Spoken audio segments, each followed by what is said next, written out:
Welcome to the Freight Agent Insider Podcast, hosted by Levi Van Pay.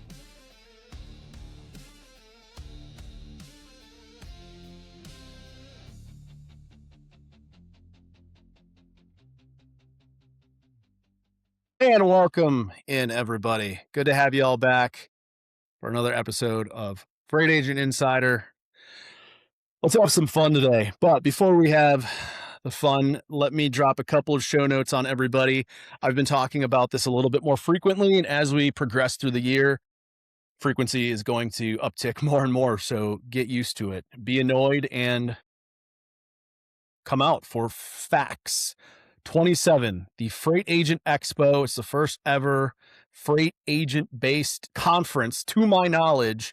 We're doing it in Las Vegas at the Fontainebleau, January 15th and 16th. We've got a lot of great guests coming out. Desmond Clark is guest speaking. We've got John Rogers coming out. We've got a whole lot of cool guests and speakers. You can see the entire list at fax27.com. Check out the speaker list, some sponsors. Reserve your ticket and come join the fun. We've got a new website set up at freightagentinsider.com. You can go to the page, go on air, record a question or comment live from your phone, and we will play that question for our show guests and have it asked for you. It's a lot of fun. Get involved. All right, let's dive in. A first-time Freight Agent Insider guest. I want to introduce everybody to Parker Chaney. Parker, how are you today? Good, my friend. Happy to be on here. Been a long time coming. I'm excited. Great to have you, dude. Great to have you. How's the day treating you today?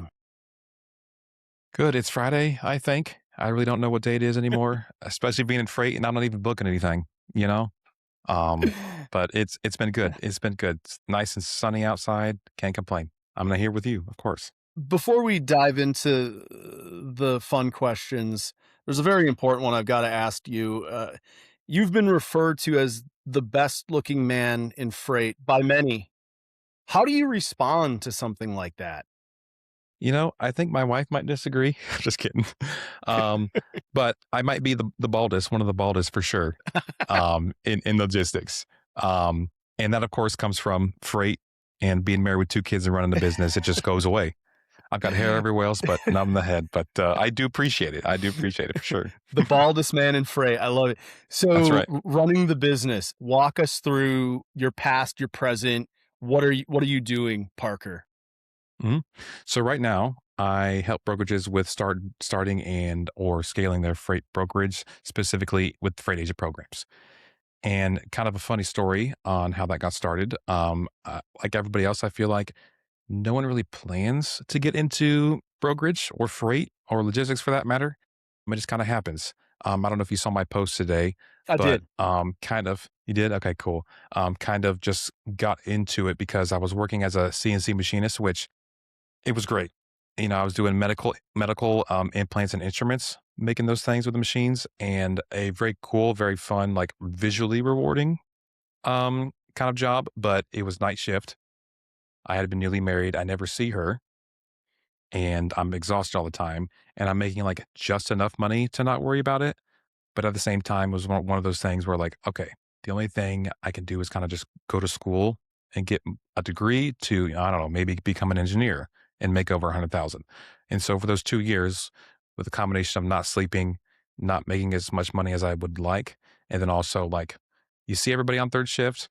There's a guy working 80, 90 hours a week with 6 kids who works because he doesn't want to hang out with his family and doesn't like his life.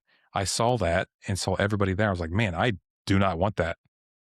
And that just kind of just put like this pit of anxiety every single night. It's like, man, I do not want to become these type of people that they stress out about that. They don't want to see their family. They don't want to hang out with their wife and kids. And I was like, that's all I want to do. I didn't have kids at that point. And so took that and kind of was just I don't know if morale higher is the right word, probably is, but someone who just does enough to get by and cracks jokes and everybody knows that I don't want to be there. And so was making jokes with people there like, hey, you know, I'm going to quit. I'm going to get out of here. That happened for a year. And then one time I was like, you know what? Talk with one guy.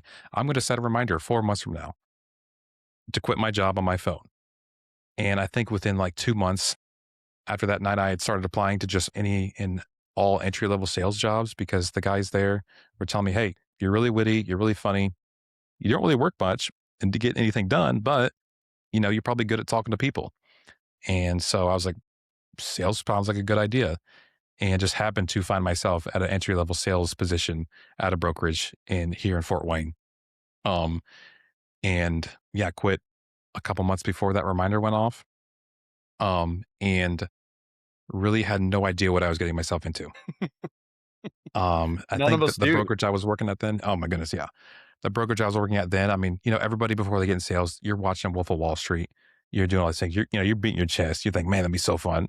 But in your head, like there's nothing like that anymore. It doesn't happen like that anymore. And then you walk into a brokerage doing about $500 million that's in office. I was like, holy moly. Like other than nobody's throwing midgets at dartboards, everything's about the same. About the same. We're having margarita Fridays. I'm like, honey, this is insane. Like, our management is bringing in alcohol at the end of the night or at the beginning at 9 a.m. on Friday mornings. This is Yeah. insane. Like, this does not make any sense. There's 300 people here. Like, what in the world? And obviously, that's a crazy environment to be in, and the industry is insane. And I was like, I feel like I could stay, not because of the drinking, but I feel like I can stay in this industry. Like, it does everything I enjoy. I talk to people. I'm doing Yep. sales. And within those first 6 months or so, from having no experience in logistics and kind of just like, hey, go shadow this person. Here's roughly, here's a couple pictures with trucks and stuff. Like, go start making some sales calls and, start having conversations and saying, hey, we got assets and see if you can get set up. I went from 0 to like 40,000 within 6 months.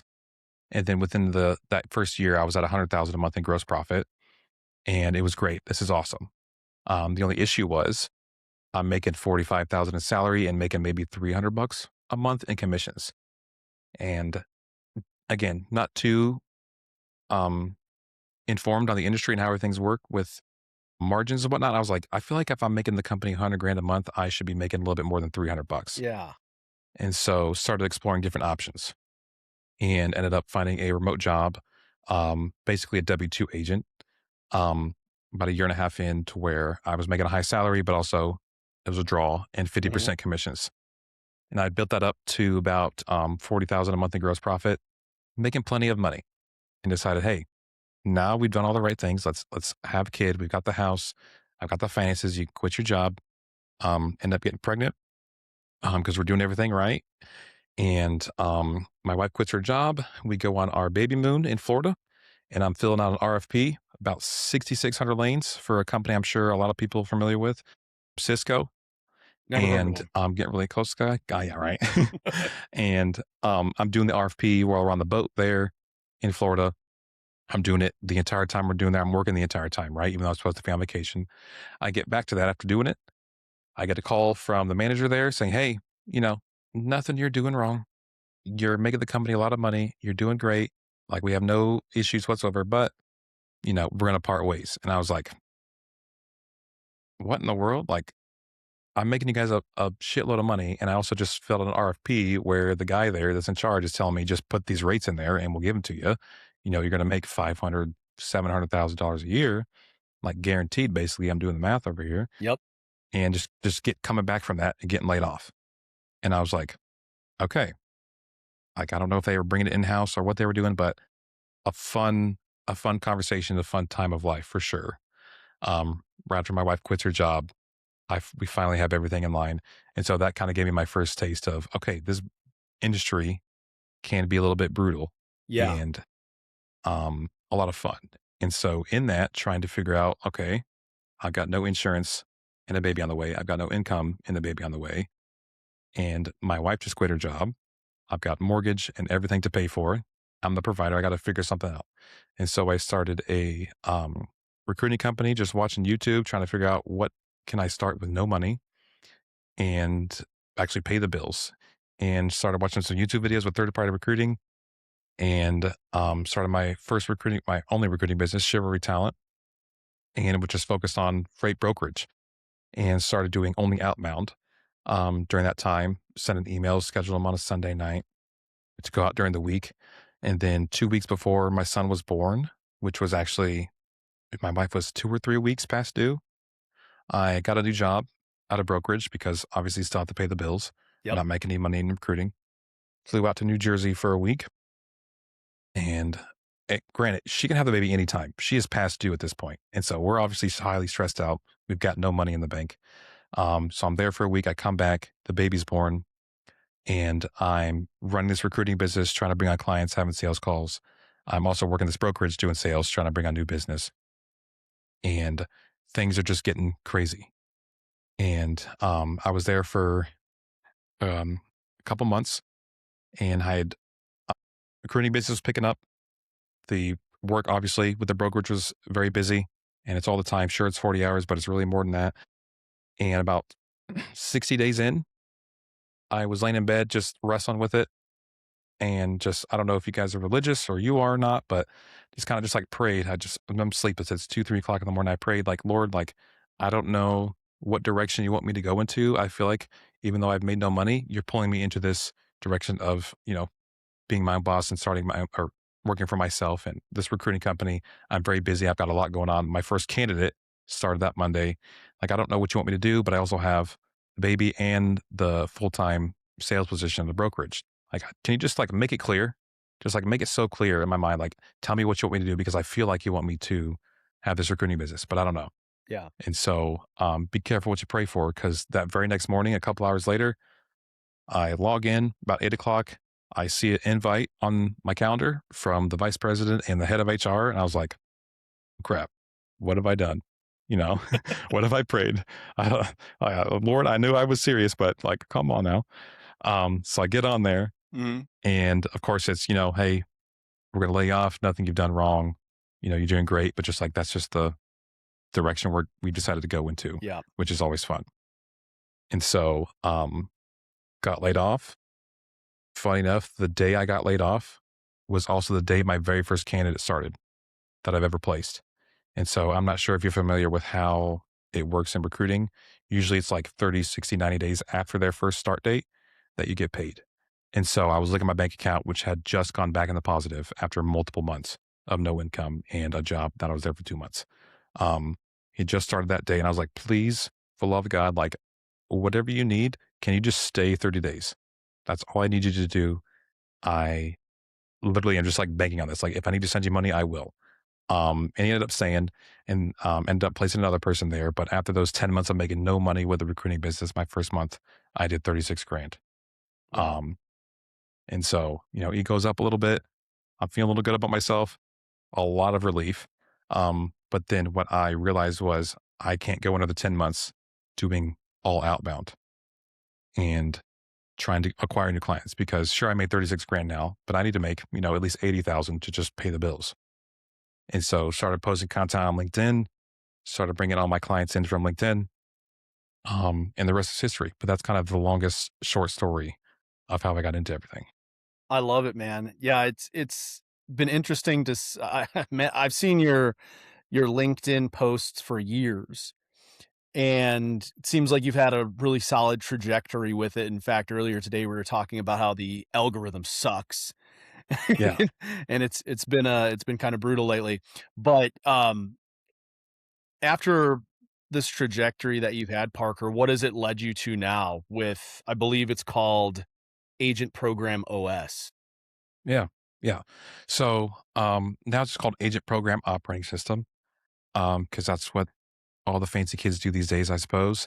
But it was really a hard way to encompass everything because what I do now is anyone from, and I've worked with 30 plus brokerages right now, but anyone who's trying to like start their brokerage or excuse me, start their agent program with their brokerage and maybe they're like, 10 million, 20 million or whatever, and they have no idea about it. The commission structure, how do we onboard them? What the heck do we put in the contract? What do we not? How do we even attract them? How do we close them? Everything. Um, I've worked with brokerages from, they have 300 agents, they got 400 agents, they have a full team of recruiters. They've been around for 20, 30 years, helping them scale to, 500, 600 agents. I've worked with everything on both ends and everything in between. And so what I do primarily now is helping them build that trust and authority with agents through content on LinkedIn, through sharing their stories, But then also like from A to Z, kind of handheld wherever they are in that process, whether they're brand new through the agent program, maybe they have 1 or 2 agents, or they have 400, helping them scale forward. So it could be onboarding, it could be just a sales call. I don't even know what to say. I'll hop on a call if they have an agent call before and after. Like, let's go through, what do you say? What do you not say? Here's how you're going to talk to them. Here's how you're going to position yourself. Like, sure, this person, this is the reason that they want to join or they want to leave their other brokerage. Here's how you solve that. And then the other person is completely different. So like, let's not talk about this part with them. Yep. So So I mean, it's all over the you're place. giving the blueprint for a brokerage to essentially scale an agent program. Absolutely. Yeah. And man, you hit on something earlier too, being laid off twice. Once while being highly producing as a W-2 agent. It kind of just reignites that fire in me too, to say to, and I'm sure you've dealt with this, the W-2 brokers that are like, I kind of like my security that I have here with my W-2 position and the benefits and the what have you. But how quickly you can be on the chopping block if there's a downturn in the market, and it's happening hmm frequently lately. hmm Do you believe that there is more of an upside on the agent side of what we're doing, or does it just kind of depend on who you are as a person and where you're at with your freight journey and the size of your book? Yeah. With me specifically, and I mean, I've spoken with thousands of agents and W-2 brokers and, helped place hundreds of them, at different companies, both W-2 and agents. Um, with, with me, like before then, I'd never been laid off. I'd never been written up. I'd never been fired. I never had any issues at work. I was always great at my job. Sure, sometimes I would slack off or whatever, but never was I ever doing anything to where they can't come and tell me like, hey, it's a performance issue that, we're going to let you go. And that never happened to me. And then I get into brokerage and it's like, hey, you're one of our top 5, top 3 producers. And from a revenue standpoint, from a gross profit, from a even KPI standpoint, you're doing 100 times more than any other sales guy here. But we're going to let you go. It just didn't really make any sense to me. Like, why would they do this? And so, to answer your question, I think if I was a W-2 broker that hasn't become an agent yet, just know like everybody in brokerage has gone through the same thing at one point or another and end up either moving companies or starting their own brokerage or becoming an agent. From a risk standpoint, especially like as a father and provider, sure, there's a lot of risk being an agent. It's all on you. It's 100% commission. It can be a little scary. Sure, you can make more money, which is great, but like the risk of like what could go wrong, worst case scenario, I feel like if I am in control of everything and this brokerage screws me over, I know that I have built such a strong relationship with my customers. If I move brokerages, they're going to come with me. And so, sure, it might be scary for a couple of months transitioning things over, whether you're a W-2 guy or an agent moving book of business to different brokerage. But at the end of the day, like in a non, PC way, um, I told myself like every day, like if I'm going to like bend myself, if I'm going to get bent over and screwed, like I want to be the person that's bending me over. I don't want someone else to bend me over. Like this is not fun, you know? And so like I want that fully in my control. And so I think if you're W-2 listening to this, like know that it's a possibility, like anytime that they can 1000% decide like, hey, you're going to pay your bills this month or you're not. And granted, if you're making a lot of money, that's awesome. But just know like in the back of your mind, like you don't control anything every single month in terms of your income. And they can, I mean, they can change a policy, quote unquote, and change your commission structure. Or, oh, you had this claim. You're not going to make any commissions for the next 6 months. And all of a sudden, oh, wow, this lifestyle that we've had that I built, being a top producer, I can't really afford that anymore.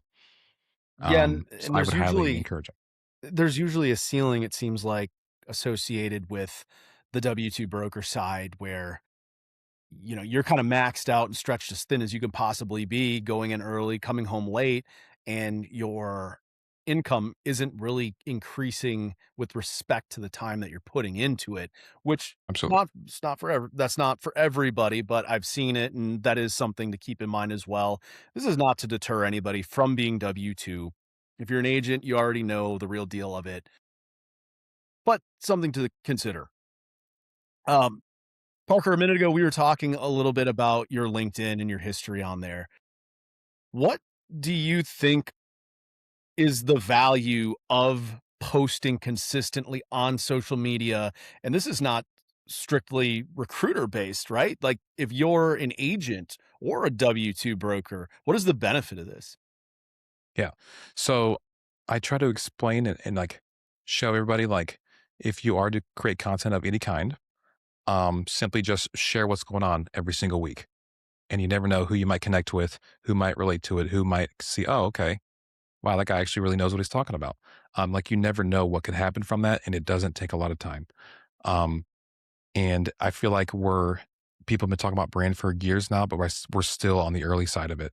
And I feel like it's only going to get bigger because of AI and everything happening these days. But the benefit is like it is quite literally the highest time to ROI thing I could ever do in my business and in my life whatsoever, like times a million. And all I'm doing is text based. Like I'm not doing any video like you are.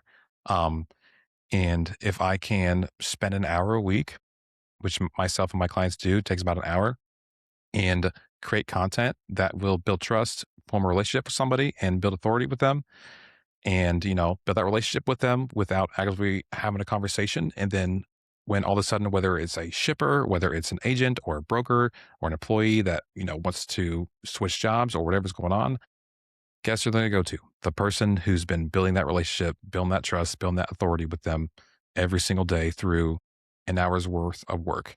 And you can get access to much better clients, much better shippers.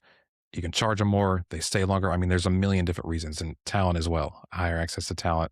But it's like, it pains me when people are like, I don't think I can see it. And I'm just like, you got to give it a couple months or give it a Yeah. couple weeks. You know what I mean? Yeah.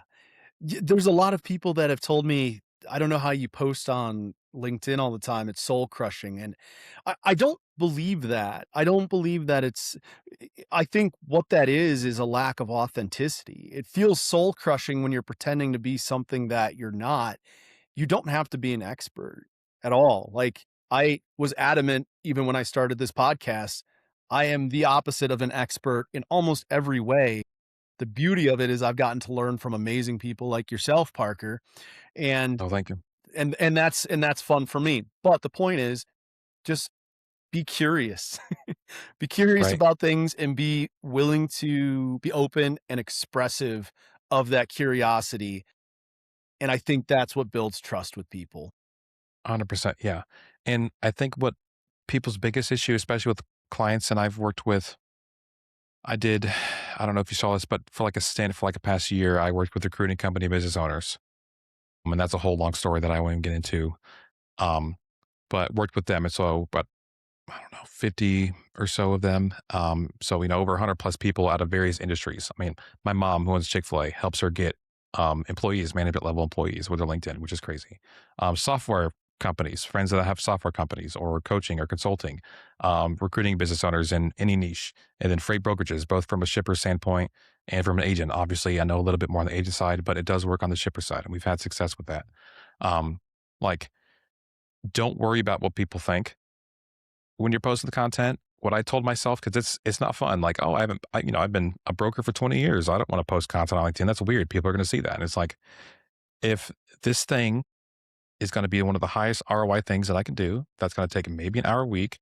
Sure, it might be a little uncomfortable, but is going to increase my income, maybe make it easier to make money, make it faster to make money, and then I can charge way more to those potential customers.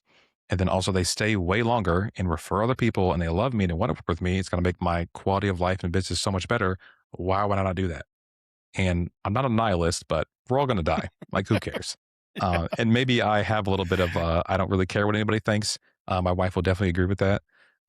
But it's just one of those, like, nobody's going to remember you. They're not going to see the content. Sure, they might see it or whatever, but like, hey, if I'm making more money because I'm shit posting on LinkedIn and throwing things out there about what's going on, who Yep. cares?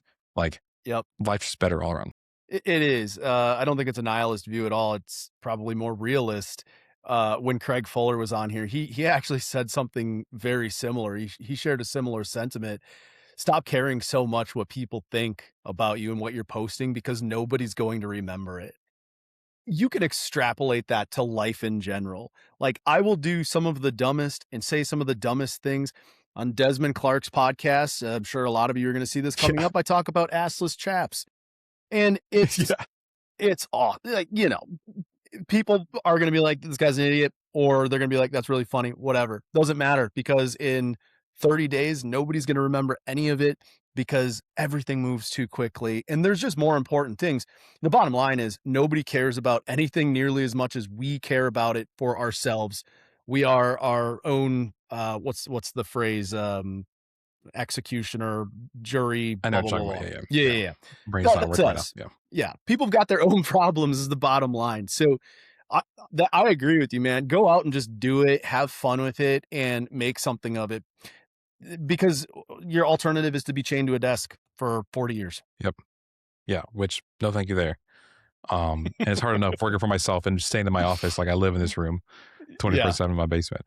So, But yeah, so it's yeah. So I was going to ask you, Parker, what's next with Agent Program OS? What is the next phase for you? It sounds like you've struck gold with this idea. So what is the game plan coming yeah. down the pipeline So for you? with Agent Program OS, the reason I got into it was I was working after about, I don't know, 50 to 100, I mean, even 500 other years of um, brokerages have reached out from my content on LinkedIn, by the Yep. way, Yep. they wanted agents. Everybody wanted agents. And so trying to figure out, okay, how does this work? And then once I figured out how to charge for it, I was losing a bunch of money, which I know we were talking about earlier on there, because I'm spending this entire time that I'm talking to them, like trying to convince them that, hey, I know for a fact, because I've taken a 2-hour demo of their TMS and all of their softwares and tools. I've met with them for 3 hours in their support team and gone through everything. I've met with 10 other agents. I know everything, and I'm trying to transfer all that trust that I have with them, because I've been screwed over before. Don't want that to happen. Another big like motivator, but transferring that over within an hour or two, talking to an agent is very difficult. And so I was losing out on a bunch of money. And so, like, how can I take all these things that I'm doing with them now and put that out as content on LinkedIn to build trust with those agents? So when they do have the conversation with an agent, maybe they reach out, maybe they don't, but something has happened in their life. Over the past couple months, they've been seeing your content and building trust and authority. Oh, this thing happened. Now I want to switch brokerages. Oh, well, I've seen Levi. He's been posting content. I haven't watched him for 6 months. I love him. Never talked to him. Maybe exchange a couple comments, but like, for whatever reason, I trust him, and I think that if I take over my $2 million, $5 million book of business over to Levi and his team, that it is going to succeed, because it is a very big risk that I'm taking on. And so we're 100%. reducing the risk as much as we can for them, but increasing the trust as much as possible. So the risk is very low, but the trust and the belief that they have that it's going to work out is very high. And so it makes it a conversation with them, instead of you spending the next month trying to convince them that this is the right move. And even if they do finally sign and they get onboarded, oh, they're ghosting you. The next thing they're ghosting you. But in terms of what's next, I think with the agent programs, things are going incredible.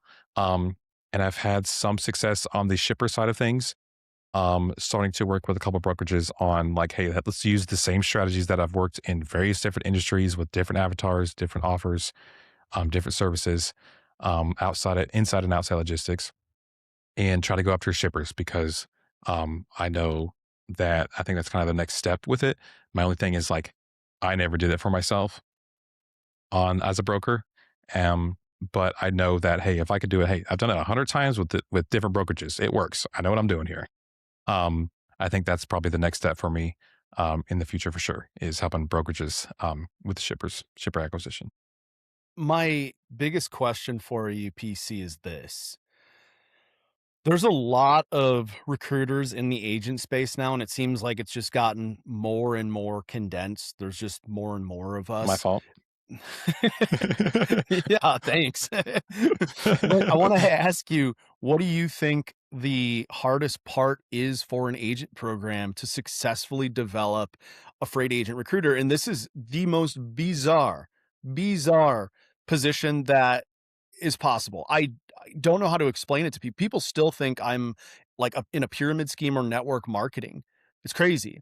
I had my best friend reached out to me yesterday. His name is Lee, and he's like a higher up at Papa John's, like on the corporate side. He's way up the Yeah. ladder.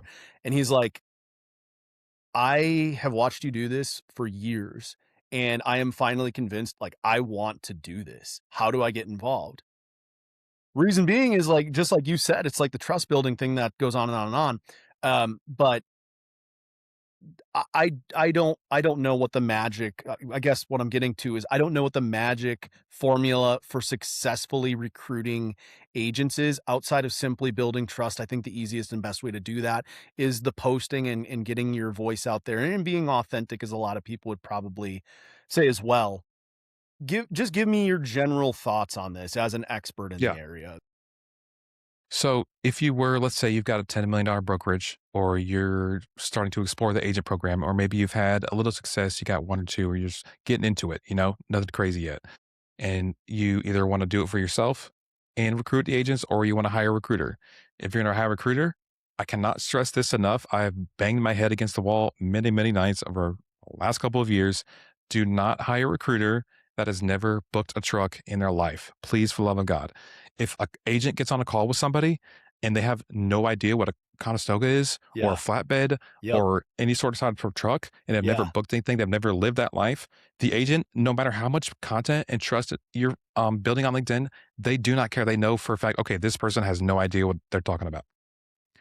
And the agents will immediately, okay, this is a no. I'm done with this call. Like, I'm Hmm. not going to that brokerage. This is a no forever. And so if you do hire a recruiter, please, for love of God, like at least a couple of years of experience actually booking trucks. And I would even further, they need to be at least have cradle to grave experience. They need to be able to relate. They need to understand everything. It's not just, oh, as a sales rep, I was the guy, going golfing with people. I built this book, but I never booked a truck. Or, I did for a little bit, but then I handed everything off. Please just hire somebody with experience, pay them well. And the people having those initial conversations have to have the experience, because agents, if you if they don't understand, how can you say like, oh, I believe this is the best move for you. We're going to be amazing. We're going to be great. Oh yeah, we can handle all that. When, oh, you don't understand any part of that. Right. And then if you're not hiring a recruiter and you want to do it for yourself, the biggest thing is that I go through with every client is a lot of brokerages, a lot of agent programs. They're posting things on LinkedIn Jobs or Indeed, trying to bring in these people, and just putting paid ads out there, or paying 20 grand a year with LinkedIn Recruiter, which is not worth it, by the way. Sorry, LinkedIn, if you see this, I love you. Um, Right, Kevin and Brewer. right, and they're doing all these things to try and bring the agents on, and they're talking about, oh, we have got the best splits, we've got the best technology, we have the best support, we have this and that. Like, everybody is saying the same thing. Like, there's nothing there that's going to attract them more. And so I have these things Absolutely. called unfair advantages. And every person has it, every company has it, but let's figure out what your unfair advantages are that separates you from these other brokerages. And so obviously building that trust and authority with agents through content is a big thing, and one of the biggest things you can do. But like, Agreed. okay, you're an expert in LTL, right? Or you're an expert in a specific niche. So this agent is also, in this niche, but he's only at $1 million. But you've built your LTL book to 10 million, to 20 million, or maybe you've helped an agent build theirs to 5.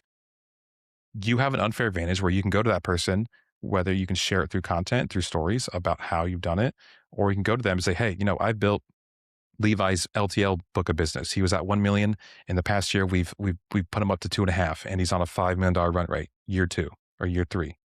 I want to do the same thing for you. That is an unfair advantage. You're not coming to them and say, hey, we'll give you a sign-on bonus. We'll give you a draw. We'll give you the world. We got the best technology. They're hearing the same thing. Like, what is your unfair advantage? And so like one of my newest clients, Desmond Clark with Bear Down Hey. Logistics, who you just had a podcast with. He's awesome. Obviously, he's got a big unfair advantage. He's Desmond Clark. He's got a big audience. He can acquire shipper customers easily. But Mhm. then also from a standpoint, like right now, he's got 2 guys, Lewis and Corey, in the heavy haul space. I don't know heavy haul. He's telling me, hey, we're doing, $300,000-$400,000 for one load over 6 months. I'm like, this is insane. I thought I was doing cool stuff, doing dry van and reefer, but he's taken them from like, 1 million to 5 million plus, and brought people around them. and helped them with the heavy haul side of things and Yeah. built them up. And now they're making, I mean, Corey, like a year ago, bought their first house and then they just had their first child. And so he's got ex NFL superstar playing the Super Bowl, massive audience and trust from Chicago. Brokerage is huge there. That's a massive unfair advantage. His content, you throw anything out 100%. there, it's going to do numbers. It's great. And I've been writing for him. It's been a lot of fun. And wish he was around when I was brokering, right? I'd go work for him. And then also from a heavy haul perspective, maybe I am in a different niche and I want to get into the heavy haul, but I've got no idea about it. He can come there and say, hey, I've got this brand built. I've got this audience built. I've got this trust built. I can go fly out to these shippers with you. He's going out with Corey and they shot for an entire day. They flew out to Texas the entire day and recorded everything. They're posting it and helping them close it. And then also like I've got these 2 case studies of these agents where they were a little bit smaller, but they came on board and we grew them multiple millions and millions of dollars a year. And like Corey, for example, bought his house, just had their first kid. I mean, he's paying them the biggest checks I've ever seen in their life, like every 2 weeks. And they're like, what's going on here? Like, this is crazy. Like, how are you not freaking out about it? Yeah. And so those are just like unfair advantages, but everybody's got them, you know? And it could be, hey, we're from the same city. We grew up the same place. You know, that's an unfair advantage. I can go drive to you and hang out. But every brokerage has those. And so that's what I would really focus on. It's like, what are your unfair advantages? What makes you valuable to someone else that isn't just what everybody else is saying? I love that, man. That's a little tidbit that we were talking about this before I started this podcast, just having this almost like an innate fear of doing this because I'm not an expert in these things. But like Zach Davis told me, he's like, do it because what you're going to become is a broker of knowledge. And I've loved being able to take these little nuggets, just like that one. What is your unfair advantage? That is one of my top favorites that I've ever heard. That's great. So thank you for that. And I believe you are absolutely on your last point as well about having a background in this if you're going to recruit in it. And just an example of that, I fell ass backwards into logistics as a truck driver recruiter for Western Express. Basically COVID stole my job and I had to do something. I had a mortgage like everybody did. So that's where I ended up. And I had never even been in a carrier before. Flatbed, I thought we were selling like actual beds. I didn't know it was a vehicle. Yeah. So, and I believe that the people that are needle movers, they can smell the bullshit on you a mile away. So you have to understand what you're talking about. I was lucky enough that I had a long runway to learn this industry versus some people don't have that. Yeah, absolutely. And I think like on my end, when I was starting my recruiting business, I had 2 years of experience, which is a decent amount. I think that's like the minimum that I would look for if you're trying to have someone to recruit. Like they know how to book trucks. I'd done credit grade and been successful. But I had no recruiting experience whatsoever. And so I get on these calls with these clients as a new recruiting company business owner, and turns out they've been screwed over by recruiters that know how to recruit, but they have no idea about this industry. And so I would come in there and they would check me. They would absolutely check me and they would ask me certain questions with certain verbiage and certain terminology, and I would know exactly what they're talking about. And like most of the time, like we had a similar client that we worked with. Oh, you know, Joe? Oh yeah, I love Joe. Like, how's his kids doing? He's got, you know, three girls and this and this. And like, you know, were you golfing with him? I know he was golfing, you know, a couple of weeks ago with some brokers. Oh yeah, I was. And so, being able to show them like, hey, like I might not know how to recruit, but I know like if I'm talking to a potential candidate, I can smell the BS if they know what the heck they're talking about or not. And so that my unfair advantage, if you will, was I had actually done the work and been successful and know what I'm talking about. And these recruiting companies you've worked with that have screwed you over in the past and you've wasted $20,000, $30,000, $40,000 on a candidate because they don't know what they're talking about, I'm going to save you from that. And so like, if you'll give me that opportunity to recruit, I know what the heck I'm talking about. Like, I'm not going to go try and recruit doctors and know what the heck I'm talking about. I'm over here with ChatGPT saying, what the heck is this and that? Like, that's just not possible. And so why would you expect someone who has minimal or very little quote unquote experience or knowledge about the industry to be able to successfully like recruit agents when agents can smell the BS a mile away and know like, oh, this person does not know what I'm talking about. Like this industry does not like outsiders. Like you're No, it done does TMS not. or software and you've never booked a truck or have no idea about this industry. Yep. Get out. Yep.